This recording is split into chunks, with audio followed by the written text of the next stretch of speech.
ఈ సంవత్సరము ఖైరతాబాద్ వినాయకుడు విశ్వశాంతి మహాశక్తి వినాయకుడుగా దర్శనం ఇవ్వబోతా ఉన్నారు. మరి ఒకవైపు చూసినట్టయితే హయగ్రీవ స్వామి లక్ష్మీ హయగ్రీవ స్వామి, మరోవైపు గజ్జలమ్మ అమ్మవారు. మరి ఈ గజ్జలమ్మ అమ్మవారు పెట్టే ముఖ్య ఉద్దేశం ఏంటంటే, ఎక్కడైతే వినాయకుడి బిల్డింగ్ ఉందో, ఏదైతే ఉన్నదో ఆ కట్టడం ముందు అక్కడ గజ్జల అమ్మవారి గుడి ఉండే అనమాట. మేమేం చేసామంటే ఆ గుడిని కొలాప్స్ చేసి అమ్మవారిని పక్కకున్న గార్డెన్లో ఆ గుడిని ప్రతిష్టాపన చేసి గుడి కడదామని ఈ బిల్డింగ్ కట్టామన్నమాట. ఈ బిల్డింగ్ కూడా అంటే గుడి వాస్తవంగా గుడి లాగా కట్టారు. అజంతా ఎన్నో గుహ నంబర్ 19 మోడల్లో ఈ గుడి కట్టడం జరిగింది. దీనిలో ప్రార్థనా మందిరాలు అన్నట్టు, మరి దానిపైన పెద్ద వినాయకుని ఒక పెట్టాలని ఆలోచించింది స్వర్గీయ శంకరయ్య గారు.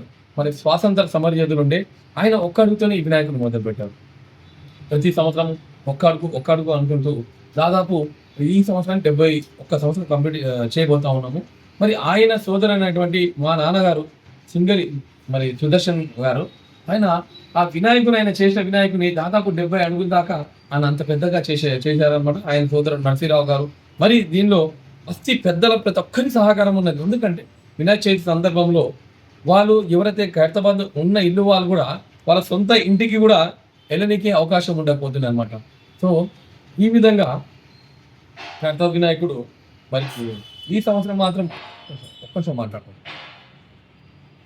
ఈ సంవత్సరం ఏంటంటే మరి ఎన్నో 71 సంవత్సరము విశ్వశాంతి మహాశక్తి వినాయకుడిగా దర్శనం అయిపోతాము. మీరు చూడొచ్చు పహల్గామ్లో ఏదైతే సంఘటన జరిగింది పాకిస్తాన్ సందర్భంగా, మరి ఆపరేషన్ సింధు అని మన గౌరవ ప్రధానమంత్రి గారు చూస్తున్నారు. మరి ఈ భారతదేశ ప్రజలే కాదు, ప్రపంచంలో ఉన్న ప్రజలందరూ కూడా శాంతితో ఉండాలనే ఉద్దేశంతో ఈ కాన్సెప్ట్ అనేది ఎంచుకోవడం జరిగింది అనమాట.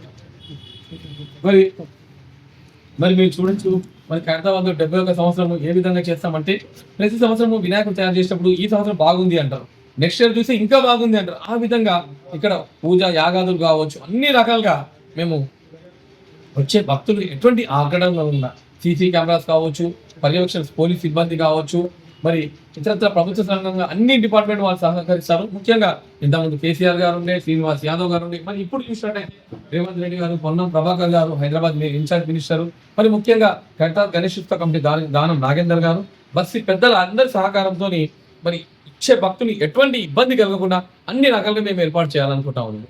మరి ఈ వినాయక చవితి 2 రోజుల ముందు రెడీ అయ్యే విధంగా మేము ఏర్పాటు చేస్తాం. ఈ సంవత్సరం స్పెషల్ ఏంటి? ఈ సంవత్సరం వచ్చేసి ముఖ్యంగా గజ్జలమ్మ అమ్మవారు, మరి 69 అడుగులలో వినాయకుడు, మరి లక్ష్మీ హయగ్రీవ స్వామి, మరొక వైపు బాలా త్రిపుర సుందర అమ్మవారు చాలా సుందరంగా తయారు చేయబోతా ఉన్నారు. దాదాపు సుమారు 6 రాష్ట్రాల నుంచి వచ్చిన కళాకారులు వినాయకుడు తయారు చేయబోతా ఉన్నారు. మరి ఆల్రెడీ మన ఆదిలాబాద్ నుంచి కార్పెంటర్స్ వచ్చారు, అదేవిధంగా వెల్డర్స్ మచిలీపట్నం నుంచి వచ్చారు. మరి దానికి సంబంధించిన కర్రలు కూడా నర్సాపురం అనే ఆంధ్రప్రదేశ్ విలేజ్ నుంచి వచ్చాయి. సీకులు వచ్చి సికింద్రాబాద్ నుంచి తీసుకొచ్చాము. దాదాపు 20 టన్నుల స్టీల్ కూడా సీకులు తీసుకొచ్చాము. మరి మరొక 2 రోజుల్లో స్ట్రక్చర్ వర్క్ కూడా కంప్లీట్ అవుతుంది. అందరి సహకారాలతో మేము ఈ వినాయకుని ఇంత సుందరంగా మేము రెడీ చేయబోతాం. లడ్డు ఏంటంటే ఇంతకుముందు మన కాపేశ్వరం నుంచి వచ్చేది, గత కొన్ని సంవత్సరాల నుంచి రావట్లేదు. మన హైదరాబాద్ సంబంధించిన ఇంకో భక్తులు తెచ్చే ఉండే, ఆయన కూడా సుమారు 1000 కిలోలు 2 కిలోలు తెస్తా ఉండే.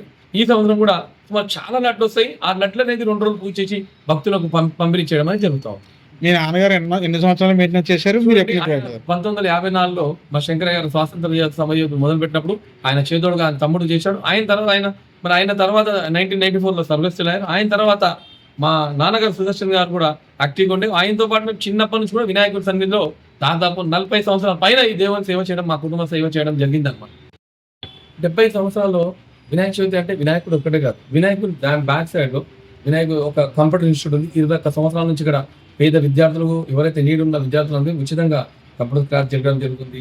దాంతోపాటు వినాయక చవితి కాగానే నవరాత్రి ఉత్సవాలు, వచ్చే భక్తులందరికీ అన్నదాన కార్యక్రమం జరుగుతుంది. సీతారామ కళ్యాణము, హోలీ పండుగ, శివరాత్రి పండుగ, అట్లా గణేష్ ఉత్సవ కమిటీ అనేది ఈ వినాయక చవితిపై కాకుండా సంవత్సరం పొడుగున ఎన్నో సేవా కార్యక్రమాలు చేస్తూ ఉన్నది. మరి దీనికి ఈ మధ్య కూడా కాలంలో కొన్ని చిన్న సంఘటనలు అకౌంట్ కావాలని చెప్తా ఉన్నారు. ఖచ్చితంగా అది కూడా అందరికి చూపించి ఎటువంటి ఇబ్బంది లేకుండా భక్తులు కూడా హ్యాపీ అయ్యే విధంగా మేము అన్ని అనౌన్స్ చేస్తాం. గవర్నమెంట్ నుంచి ఏ విధమైన ప్రోత్సాహం? ప్రభుత్వం నుంచి అన్ని రకాల సహకారాలు అందిస్తూ ఉన్నారు. ఈ సంవత్సరం కూడా అదే విధంగా గౌరవ ముఖ్యమంత్రి గారు దానం నాగేందర్ గారు, అదేవిధంగా మన ఇన్ఛార్జ్ మంత్రి గారు పొన్నం ప్రభాకర్ గారు, మరి మాజీ ఎమ్మెల్యే చింతల రామచంద్రరావు గారు, ఖైరతాబాద్ కార్పొరేటర్ విజయారెడ్డి గారు, మరి మాజీ ఎమ్మెల్యే విష్ణువర్ధన్ రెడ్డి గారు, ఎందుకంటే జనార్దన్ రెడ్డి గారు ఉన్నప్పుడు ఉన్న రోజులు మాకు అన్ని రకాల సపోర్ట్ ఉంది. అదేవిధంగా ఇప్పుడు దానం నాగేందర్ గారు అన్ని రకాలుగా సపోర్ట్ చేస్తా ఉన్నారు. దాని తర్వాత విజయారెడ్డి గారు, చింత రామచంద్ర గారు, ముఖ్యంగా సెంట్రల్ మినిస్టర్ కిషన్ రెడ్డి గారు కూడా మాకు అన్ని రకాలుగా సహాయ సహకారాలు అందిస్తాను. వాటితో పాటు బస్సున్న ప్రతి ఒక్కరు కూడా మాకు అన్ని రకాలుగా సహాయ సహకారాలు అందిస్తా ఉన్నారు. ఈసారి జనాలు ఎట్లా జనాలు కూడా ఖచ్చితంగా అండి ఈ సంవత్సరం లాస్ట్ టైం కంటే ఇంకా ఎక్కువ జనాలు వచ్చే అవకాశం ఉంది. వాళ్ళ తగ్గట్టు అన్ని రకాల ఏర్పాటు కూడా మేము చేసే అవకాశం ఉందన్నమాట. ముందు క్యూ లైన్స్ అదే మనకు ఆర్పీ వారి సహకారంతో క్యూ లైన్స్ ఏర్పాటు చేశాము. మరి ఈ సంవత్సరం కూడా ఇంకా ఎక్కువ క్యూ లైన్స్ ఏర్పాటు చేసి వచ్చే భక్తులు ఈజీగా దర్శించుకొని వెళ్ళే విధంగా ఏర్పాటు చేస్తా ఉన్నాం.